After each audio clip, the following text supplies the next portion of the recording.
ఉపరాష్ట్రపతి ఎన్నికకు సర్వం సిద్ధమైంది. మరి కాసేపట్లో పార్లమెంటు భవనంలో పోలింగ్ ప్రక్రియ ప్రారంభం కానుంది.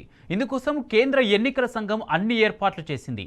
సాయంత్రం 5 గంటల వరకు పోలింగ్ జరగనుండగా పోలింగ్ ముగిసిన వెంటనే కౌంటింగ్ నిర్వహించనుంది ఈసీ.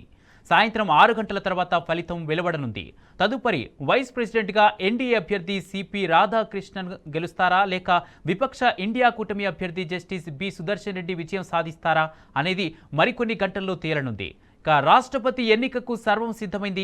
మరి కాసేపట్లో పార్లమెంటు భవనంలో పోలింగ్ ప్రక్రియ ప్రారంభం కానుంది. ఇందుకోసం కేంద్ర ఎన్నికల సంఘం అన్ని ఏర్పాట్లు చేసింది. సాయంత్రం 5 గంటల వరకు పోలింగ్ జరగనుండగా పోలింగ్ ముగిసిన వెంటనే కౌంటింగ్ నిర్వహించనుంది ఈసీ. సాయంత్రం 6 గంటల తర్వాత ఫలితం వెలువడనుంది. తదుపరి వైస్ ప్రెసిడెంట్గా ఎన్డీఏ అభ్యర్థి సిపి రాధాకృష్ణన్ గెలుస్తారా లేక విపక్ష ఇండియా కూటమి అభ్యర్థి జస్టిస్ బి సుదర్శన్ రెడ్డి విజయం సాధిస్తారా అనేది మరికొన్ని గంటల్లో తేలనుంది. ఎలక్టోరల్ కాలేజీలో సభ్యులైన రాజ్యసభ, లోక్సభ ఎంపీలు తమ ఓటు హక్కు వినియోగించుకున్నారు. ఎలక్టోరల్ కాలేజీలో ఖాళీలను కూడా పరిగణలోకి తీసుకుంటే మొత్తం 781 మంది సభ్యులున్నారు. అయితే ప్రస్తుతం 245 మంది రాజ్యసభ సభ్యులు, లోక్సభ ఎంపీలు 543 మంది ఓటు వేయనున్నారు.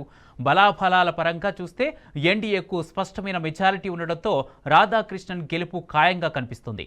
లోక్సభలో ఎన్డీఏ కూటమికి 293 మంది, రాజ్యసభలో 129 మంది సభ్యుల మద్దతు ఉంది.